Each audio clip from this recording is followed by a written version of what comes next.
What's up, everybody? Welcome to another good episode of What We Talking About on Afrovibes TV Radio with your boy Real Spill Will and my lovely co-host.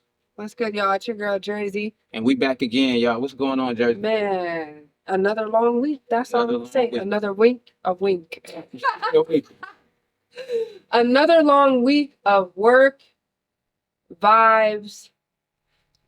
That's it. Work, Accomplishment. works Trying and to vibes. make it. Yeah, You know, to get to the next day. the road to winning. That's all we gotta do. But it's not looking good for some people. Nah, That's not all at I'm all. saying. It's not. It's not. So you want to hear my little title? I want to hear it. Beef ain't love. When day ones turn into enemies, who do you think I'm talking about?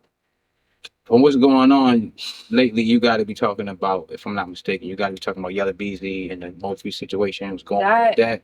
Is crazy. So when did he pass away? It's been a little minute now. I don't know exactly when Moultrie passed. It had to be like 3 or 2 years ago. Around that time. I think it was like 2 years. I Yeah. think it was like 2 years ago he passed. Yeah. And they just now catching.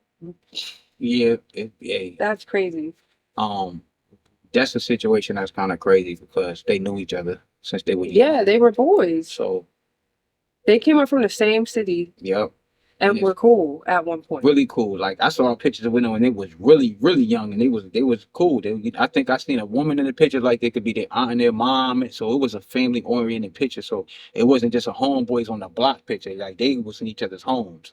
You know that me. That was scary. That's different when you're young and you be in each other's mom's houses. That means y'all really were close at one point. So Mhm. how did it get to this point? Is the in between is really where it's, I was gonna say, I mean, it's diss tracks, sneak dissing. That's basically what it is. yeah.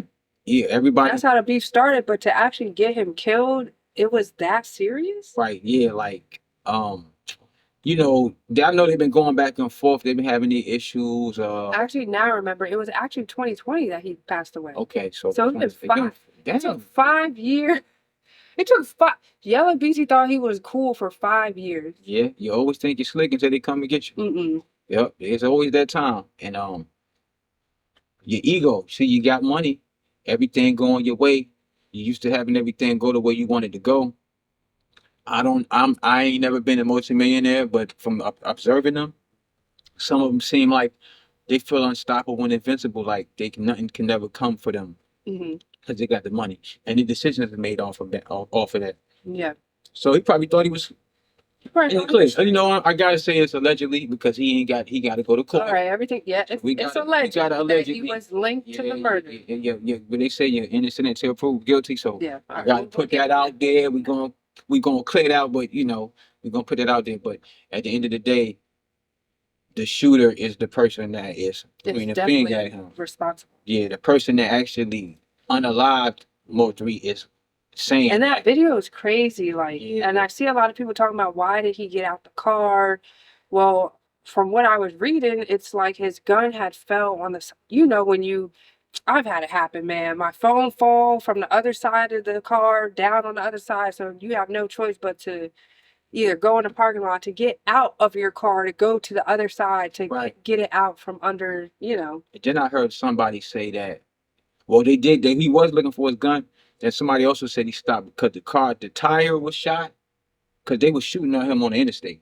Mm-hmm. So I think the tire was shot, or they saying that it was the engine got hit. They were shooting at the car. So they saying he didn't stop the car because he wanted to stop right there. They were saying the car stalled on him or something. So he got out. But who would really know that Nobody's gonna know that information for real when you think about it. As far as Who's gonna know that information? I mean, as far as the car being messed, after Yeah.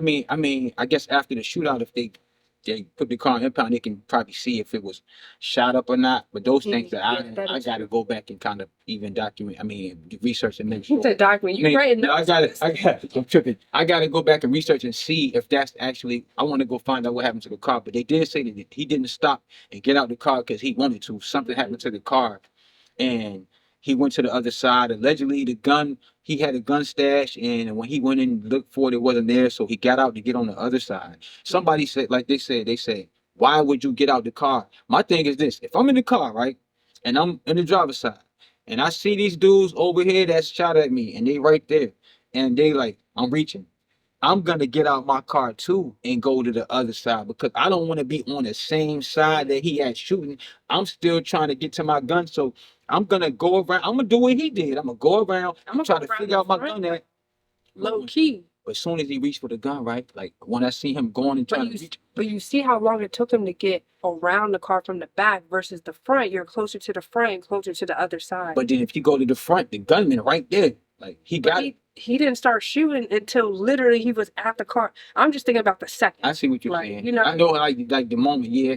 I think just in the heat of the moment, you know, he probably disoriented, you know what I'm saying? More trying to kill you. I mean, yeah, in the heat of the moment, you're gonna be stressed out. I mean, what you said, it is closer to get to the front. But in a situation like that, you always gonna be in defense mode when you know that you don't have your, especially you ain't got your gun on you. Even if you got it here, you don't have it on you. So you're never comfortable until you got your gun. And unfortunately, he didn't get to his gun. You know, unfortunately, that whole thing happened. But I believe that they really wanted him bad because the guy was running full speed at him. Trying to take him so they was not trying to let him come up off that bridge with his life. They really wanted him gone. And this is really sad if you think about it. Like we talk about it, it's like, dang, like it's sad because they both made it. They were they are both big stars. Both were in the fame already. So like what happened? Like what happens when your ego and pride go unchecked when you get to the fame? And then it's like, you know, when everybody's watching it happen, like, you know how you can have a conversation with somebody behind closed doors and you can be like, yo, man, I ain't like when you did this, or not check somebody, but get on about something. But if you do it in front of other people, their response is not going to be the same. Oh, yeah, no. It's like you're trying to put on a show. So of course. That's what happens in the industry. All these rappers, they not, I ain't gonna say man enough, but they not reserved enough to, or their pride is so big they don't have the wherewithal to go, you know what? Let me go holler, let me call them and holler at people's behind. Nah, they always online talking back and forth, and now you got the fans, you got the friends. You gonna let them do that to you? So and then you go as far as doing diss tracks. Yeah. Where it's like y'all could have just handled that behind the scenes type, you know. But I don't know. I mean, I've had multiple people try to play me in front of a crowd of people, and I'd be like, nobody think for that. Oh, you think what? Okay, I'm gonna let you think you have your shine, and you look stupid at the end of the day. Right. I can't stand when people do that because it's no reason, especially when I don't do nothing first. Right. It's like you trying to pull rank on me, like to make you trying to.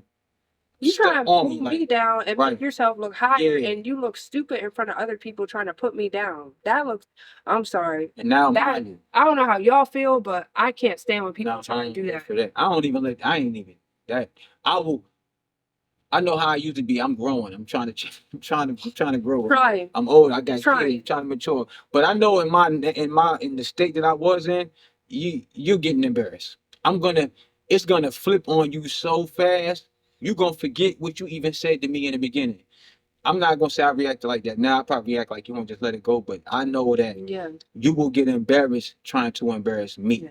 I'm not saying I let it go all the time. But when I really don't have the time to react, I'd be like, all right, disconnect. No, sometimes less is more. Like sometimes like you said, not responding sometimes, it's the best thing to do. Yeah. Like, because that person will look stupid, especially when people know you. Yeah. You know what I'm saying? Are you really trying to play somebody in front of a crowd? Like, okay. And now you talk about these guys, they dealing with somebody trying to talk about them in front of the whole world. Yeah, so that has they got fans and they full of themselves. And it's like you got people who diss each other and just make songs, and you got people that find each other and shoot at each other. It's the environment, it's the type of person you was before you even got a deal. And the rapper might not even be like that. Like he might not be violent or somebody who has the mentality to do something, but he got the money though. Yeah, he got the money. It's totally different when it comes to like fame and it being mixed with like street beef. Like there's the only way that equation works is a deadly combo. Like there's no other solution really. I mean, you don't see it. Look at all the fame that has been mixed with street beef.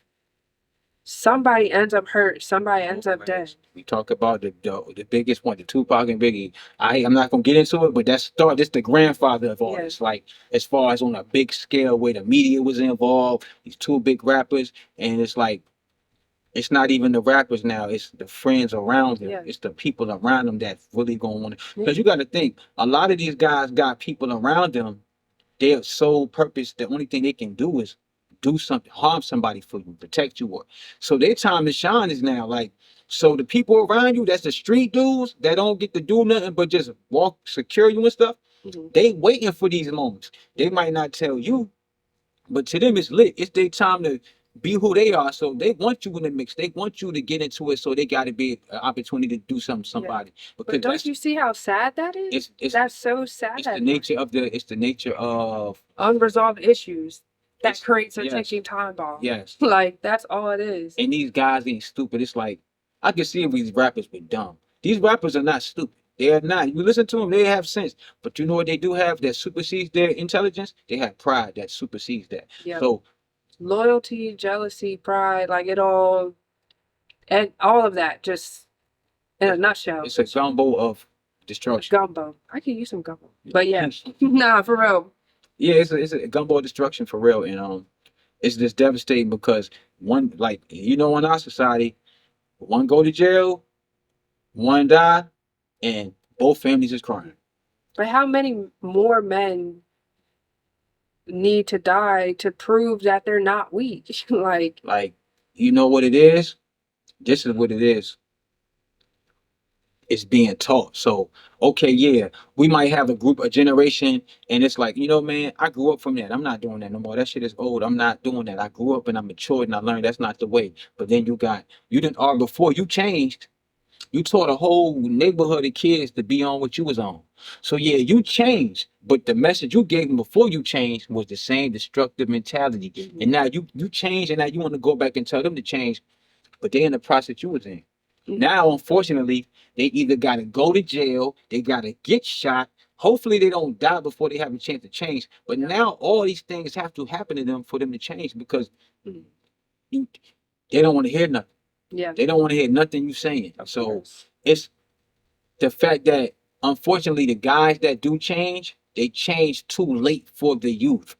Mm. They have already passed down the bad energy Yeah. and the lies and the negativity before they transition. So once you influence the youth and they get to the point where they're at that, there's no coming back. You already influenced them negatively enough Right. to where now they're making those bad decisions and stuff. And you genuinely may have changed, but your change did not benefit them because they're going off the message you left them with. Yeah. They don't even like you being positive because they looked up to you and you was that other guy.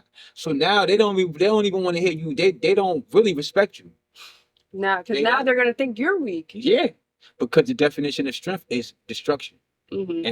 in our community. It's destruction is strength.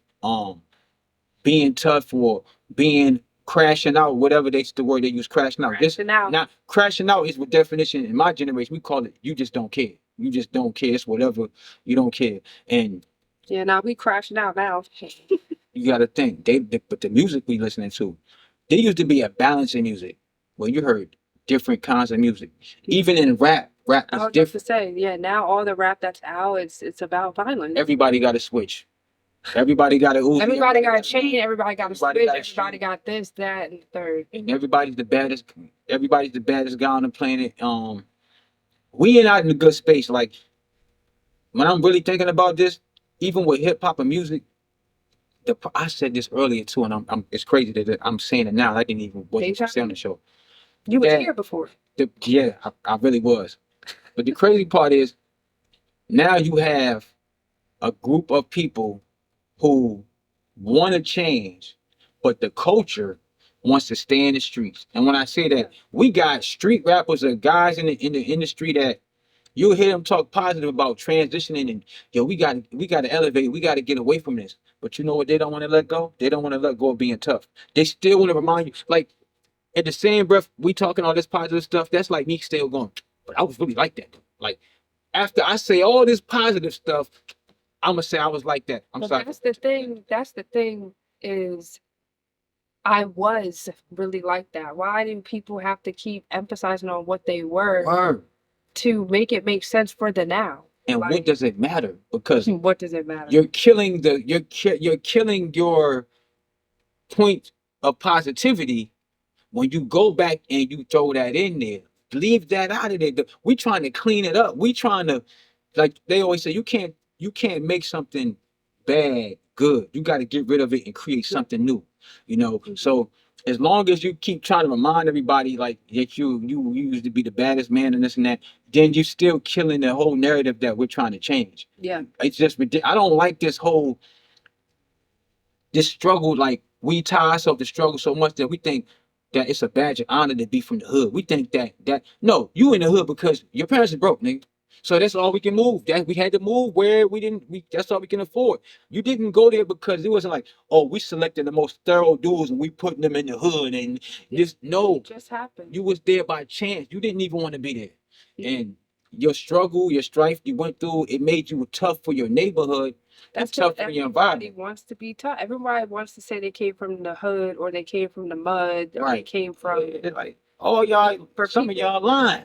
I was saying because not everybody been in the mud or right. You might be from the slums or the outskirts of the suburbs, but the hood totally different. Right. To claim it and you're really not from it is weird. Because it's not. And to claim it when you're not from it, it shows you that. See what the culture did. We'll be going back to the music. It shows you how the culture is thriving off of from the hood. Even and it's sad because it's a kid from the suburbs who wish he was from the hood. It don't make sense. Because you know what? He sees a sense of pride and respect, but it's not. It's an illusion. All of it's a lie. All the people it's a lie. All the people that surround you, that's championing that. Soon as you shoot or you do something violent and you're not hitting them, or they go, man, he was stupid. The same people that's praising you saying you stupid. Don't get caught up in all of this his hip hop, street nonsense because. But you know what I think? What if the beef was a cry for help that's masked as pride? That's possible. No, we're gonna hold that thought, and we're gonna take it to a commercial break on What We Talk About on Afrovibes TV with your girl Jerzey and your boy Real Spill Will. We'll be right back.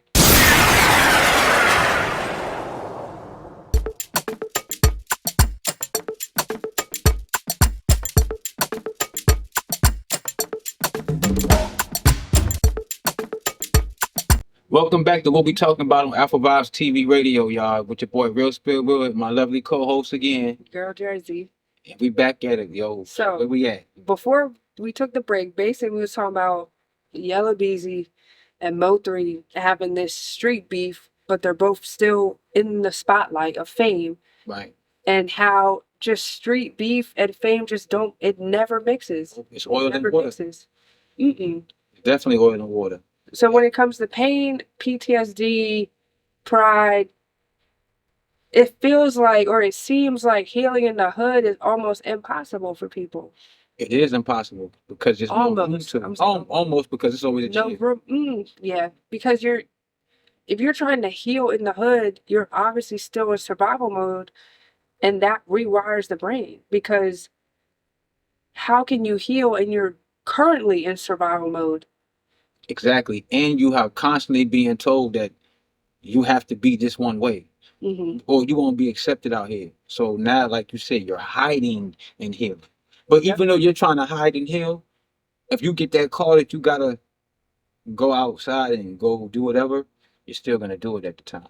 So like you said, it's conflicting your soul, and like you said, the trauma is at an all-time high. There's no room in our environment that tells you it's okay. To heal. They're trying, but it's still hard. And it's like there's many black men who are grieving in silence and numbing it through this violence and ego. And that's what they're doing it through. And we got words that trigger, man. This trigger words that make a guy stay in that state of mind even when he want to leave. Like what? Oh, like you soft. You get soft, man. I was like, even saying that to a girl, I'll be like, those trigger words are like, man, you changed, or and you ain't really from here. Like them things coming from somebody that you grew up with and that the environment you live in, even though it's toxic and these guys, they cool with you, but they really got love for you based on how you conduct yourself though. If you're not gonna move how they gonna move, they're not gonna probably deal with you. I'm talking about in the real, like the trenches, like where it's just going down all the time. Because we always, like me, I played basketball in school. So but I lived in a bad neighborhood though. but they used to come to my games though. But we was really like they was really my friends, so they wasn't like I didn't have to be, I mean, I fight and everything, but it was okay for me to play basketball. You know what I mean? Nobody ain't holding the street guys and the not even funny drug dealers really came to my games. The reason why my dad knew I was good was because one of the drug dealers said, "Hey, man, your son, man, he could really play ball, man. You need to check him out, like, cause they outside." So one of the drug dealers told my dad how good to pay attention to me, like, yo, your son can really play. So it was a We different need more environment. people like that. Yeah. People aren't gonna do that as much now. Right. I was lucky to have, even though I was in the environment I was in, they did really kind of, in a weird way, it sounds weird, but they looked out for us. Yeah. But like then it changed though from my era to the generation behind me, where it's ain't none of that no more. It's you really with it or you not. It was just a guy in Philly. I forgot this rapper's name, some small time. I ain't gonna say small time, but he wasn't like a popular known rapper, but he was known in Philly. He was one of the best basketball players in the country. He could have went to any school in the country. And behind closed doors, he had a rap name. He was the Joker. He was wearing the mask. He died. Talking about killing the up. He got killed in front of his mom. But they said he was going around here killing everything. But he had a basketball career. He had scholarships. See that stuff that just don't make sense. You know why? But you know why? Like you just saying. Even though he playing ball, he wanted to be accepted by the street. So he felt like in my day, my acceptance is, yo, man, go to school, play ball, do your thing. That's what they want. Now is, yo, we see you doing your ball and all that, though. But is you with it? Is you still with it? You see what I'm saying? It's the mind. Now you live in back to, oh, you soft now. You play ball. Yeah. So. Oh, you too big to come hang with us. Oh, I can tell you. It's all that like reverse psychology. Yep. But let's unpack the mental health piece of this. Okay. Is hypermasculinity. Yes, and that's very, very, that's running rampant in our community. Yeah, because we're teaching men and boys that they can't show emotion and it's seen as weak. Right, and I don't think that's fair to do that. I think that we just need to be careful who we. It depends on how you're exposing it. Right. Because crying is not a weakness. You're processing and you're releasing whatever that emotion is. Yeah, that crying could probably keep you from hurting yourself or hurting somebody. Yeah. So you're right. It's a lack of trust in therapy or safe spaces because you're in survival mode. When you're in survival mode, that trust is altered. So of course you're not about to trust a stranger with your story. No, not at all. Of course you're not. Of course, if you're trying to heal in the hood and you're doing bad-ish, you're not going to want to talk to X, Y, and Z. Of course not. And it's weird, Jerzey, that somebody searching healing, it's like at the same time, they want to still keep that identity why they are still trying to search for that peace and trying to get healing and everything. Yeah. And transition from the mental damage that they went through growing up in that environment. Yeah. It's really unfair. Yeah, because there's no tools that are being taught to express hurt without fist. Nope, it's not. It's not. Or without forearms. And unfortunately, we still don't have a lot of. I said forearms. I meant firearms. She said forearms. But the violence is just crazy. I mean, you can hit somebody with your forearm. I mean, you can't really do doing UFC. You doing UFC? They got forearm moves in the UFC. I mean, yeah, you could definitely. It's better than somebody getting hit with a gun. We rather do the forearm than the gun. Use the forearm, not the gun. Y'all gonna fight. I'm just saying. I'm joking, but fight it out. I mean, dang man, at least somebody you still can see another day, and then y'all might, when you fight somebody, they can still. A lot of my friends I fought, I'm really good friends with. Yeah, me and my best friend, we almost fought in high school. We was best friends then. Still. But when you use a gun, somebody can never come back from that. You know what I'm saying? Yeah, no. It's sad that, like you said, growing up and not being able to release, because like from your dad to your uncles to your cousins to the tough guys in the neighborhood, you've been cornered since you were 6 years old, 7 with this hypermasculinity thing. And I don't think in my time, it was hypermasculinity until now.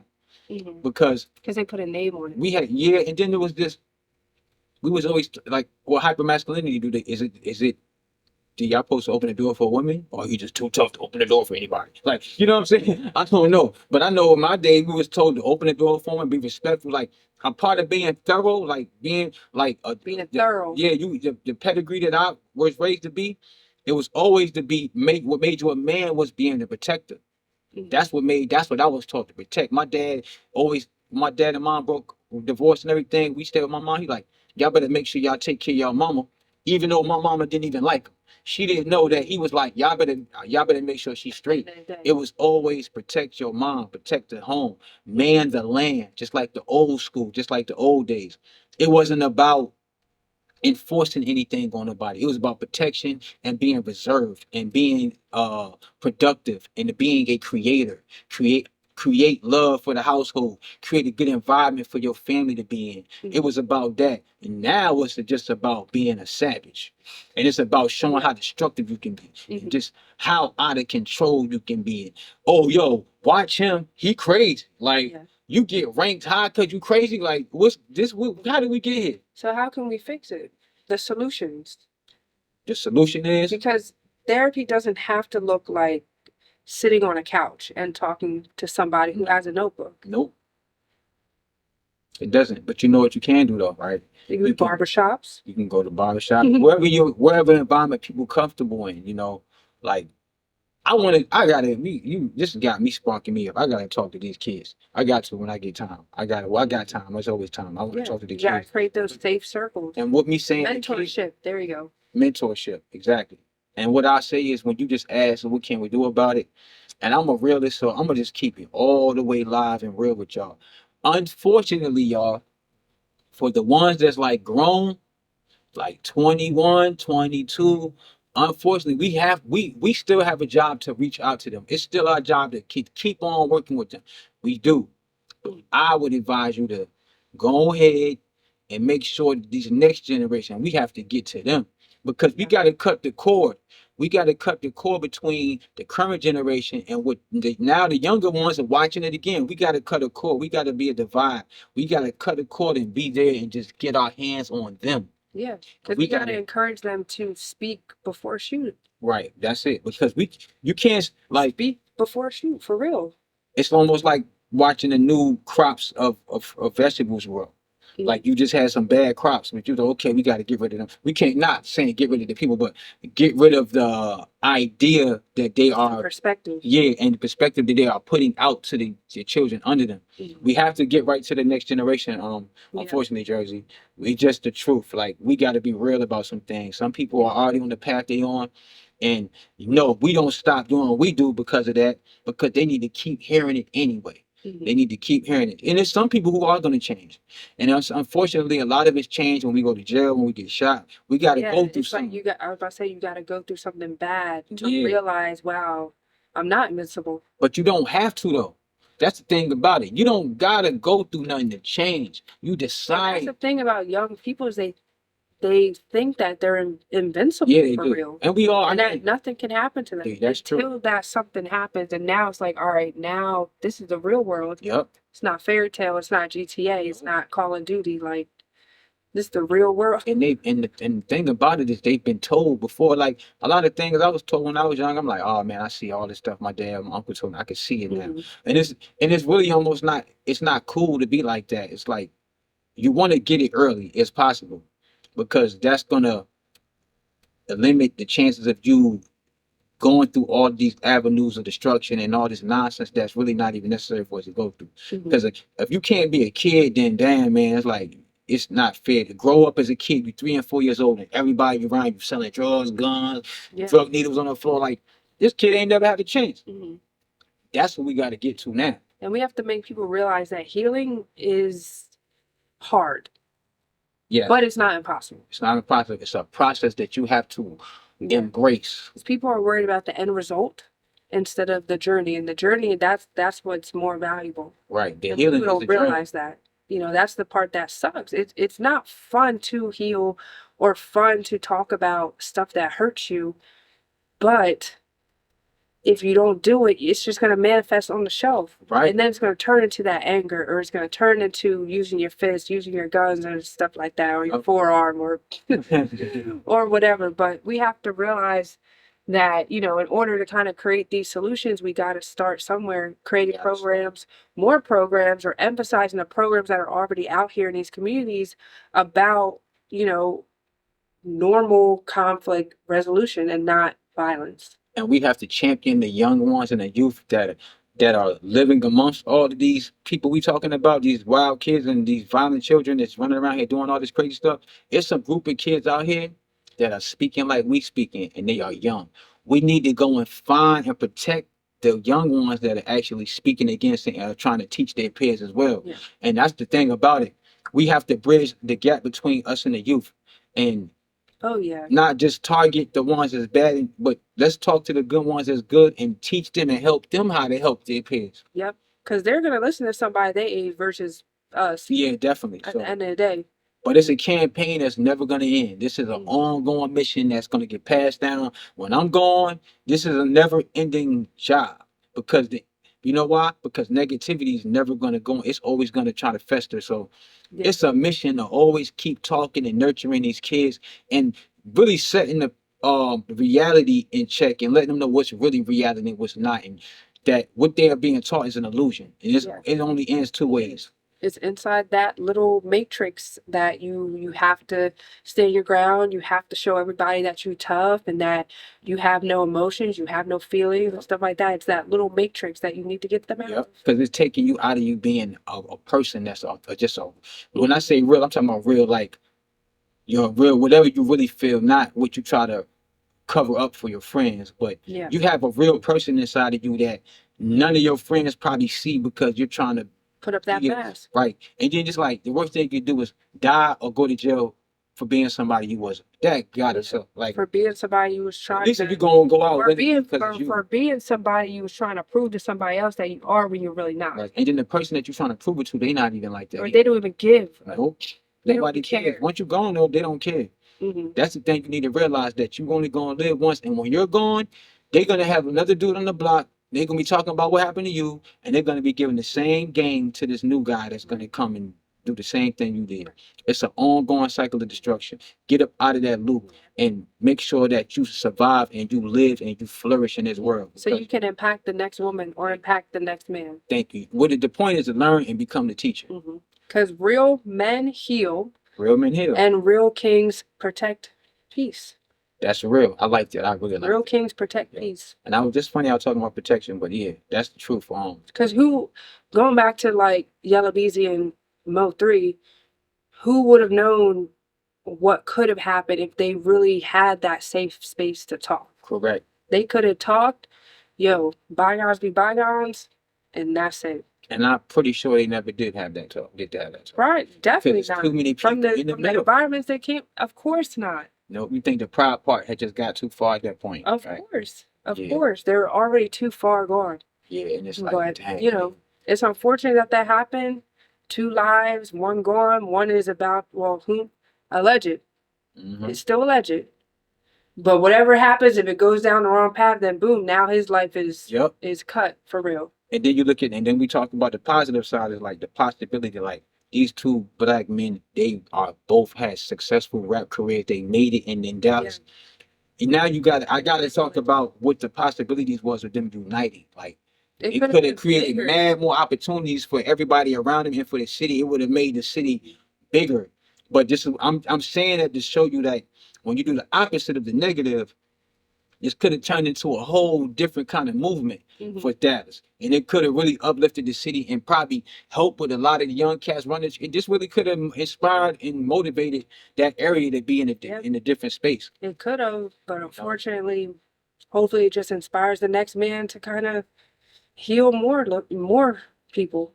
Right. And not care about what people say. The one thing I say before I'm finished is like, what people say don't really matter when you know yourself. Hmm. So Oh yeah. don't get tricked out of your spot with listening to somebody else because you're not confident in yourself and you're not sure of yourself. Don't do that to yourself. You're gonna lose every time. Yeah.